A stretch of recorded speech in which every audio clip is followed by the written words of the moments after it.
Desde o início de Shield Hero, Naofumi sempre carregou um título que ninguém queria ter: o herói mais fraco. Enquanto os outros 3 heróis recebiam reconhecimento imediato, Naofumi era tratado como um fracasso. Ren possuía a espada. Motoyasu carregava a lança. Itsuki empunhava o arco. Todos tinham armas ofensivas. Todos pareciam preparados para enfrentar monstros e proteger o mundo. Naofumi tinha apenas um escudo. Uma arma feita para resistir, não para vencer. Mas a história de Shield Hero mostra algo curioso. Os personagens que parecem mais fortes no início raramente permanecem no topo. E talvez ninguém represente isso melhor do que Naofumi. Logo após sua invocação, ele perde praticamente tudo. É acusado injustamente. Abandonado pelos outros heróis. Rejeitado pela população. Sem aliados. Sem recursos. Sem reputação. Enquanto Ren, Motoyasu e Itsuki recebiam ajuda de aventureiros experientes e grupos completos, Naofumi precisava sobreviver sozinho. Essa diferença muda completamente sua evolução. Os outros heróis acreditavam conhecer aquele mundo porque enxergavam tudo como se fosse um videogame. Naofumi não tinha esse luxo. Ele precisava entender como as pessoas viviam, como o comércio funcionava, como ganhar dinheiro, como obter equipamentos, como fortalecer aliados, como sobreviver quando ninguém estava disposto a ajudá-lo. E essa experiência acaba se tornando uma vantagem enorme. Porque enquanto os outros heróis acumulavam níveis, Naofumi acumulava conhecimento. O primeiro grande sinal disso aparece durante as ondas. Enquanto vários aventureiros entram em pânico diante do caos, Naofumi assume a liderança. Protege aldeões. Organiza grupos. Cria estratégias. E demonstra uma característica que poucos personagens possuem. Ele consegue manter a calma mesmo nas piores situações. Mas seu crescimento acelera ainda mais após conhecer Rafalia. No início, ela era apenas uma criança traumatizada pela escravidão. Com o tempo, torna-se uma das guerreiras mais confiáveis de toda a série. E isso não acontece apenas porque ela ficou mais forte. Acontece porque Naofumi aprendeu algo que os outros heróis ignoravam. A verdadeira força não está apenas na arma lendária. Está nas pessoas que lutam ao seu lado. Essa diferença fica evidente diversas vezes. Quando Ren enfrenta problemas, seus companheiros desaparecem. Quando Motoyasu perde credibilidade, seus aliados o abandonam. Quando Itsuki entra em crise, quase ninguém permanece ao seu lado. Já Naofumi continua cercado por pessoas que confiam nele. Rafalia, Philo, Melt e muitos outros personagens importantes. Isso transforma sua equipe em uma das maiores forças da história. Mas existe outro acontecimento que muda completamente o rumo de sua evolução. A série da ira.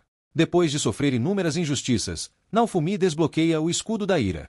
Pela primeira vez, ele obtém um poder capaz de causar destruição em larga escala. Porém, esse poder possui um preço. Quanto mais ele depende da ira, mais próximo fica de perder o controle. Essa não é apenas uma nova habilidade. É uma das primeiras vezes em que a história sugere que Naofumi pode se tornar algo muito mais perigoso do que um simples herói. E conforme novos inimigos aparecem, esse potencial continua crescendo.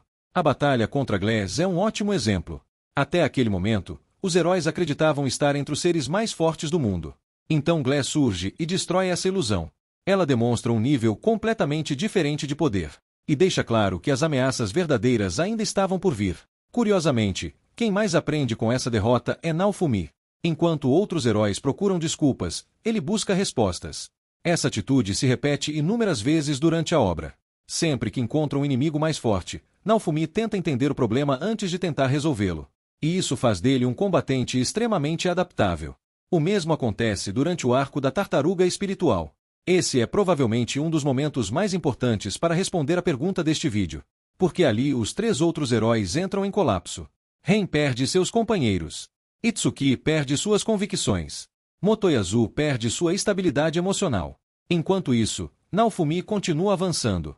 Não porque seja invencível, mas porque consegue lidar melhor com o fracasso. Essa diferença é enorme. A força de um herói não é medida apenas por suas vitórias.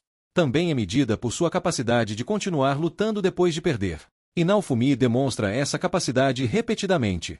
Outro ponto que muitos fãs ignoram é sua evolução estratégica.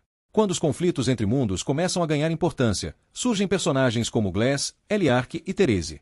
Todos extremamente poderosos. Todos capazes de enfrentar heróis em pé de igualdade. Mesmo nesse cenário, Naofumi continua sendo uma peça central. Muitas vezes ele não é o personagem que desfere o golpe final.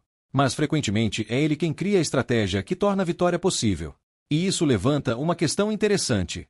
Quem é realmente mais forte? O guerreiro que derrota um inimigo sozinho? Ou o líder que encontra uma forma de derrotar inimigos que ninguém conseguia vencer? Essa discussão se torna ainda mais relevante conforme a história avança. Porque Naofumi deixa de ser apenas um combatente. Ele se transforma em um governante. Administra territórios. Reconstrói aldeias. Treina soldados. Negocia alianças. E assume responsabilidades que os outros heróis jamais conseguiram carregar. Isso amplia sua influência muito além do campo de batalha. E talvez seja exatamente aí que esteja sua maior força. Porque, no estágio atual da história, Naofumi não depende apenas do escudo. Ele possui aliados poderosos, experiência acumulada, conhecimento de combate, capacidade estratégica, influência política e recursos que poucos personagens conseguem reunir ao mesmo tempo. Por isso a pergunta deste vídeo é tão difícil de responder.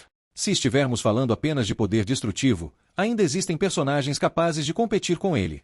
Mas se estivermos falando sobre quem mais contribui para salvar o mundo, quem mais cresce ao longo da história, quem reúne mais qualidades necessárias para vencer ameaças cada vez maiores, então fica cada vez mais difícil negar uma conclusão. Naofumi já não é o herói mais fraco. Na verdade, ele pode ter se tornado exatamente o oposto. O herói mais completo de toda a obra.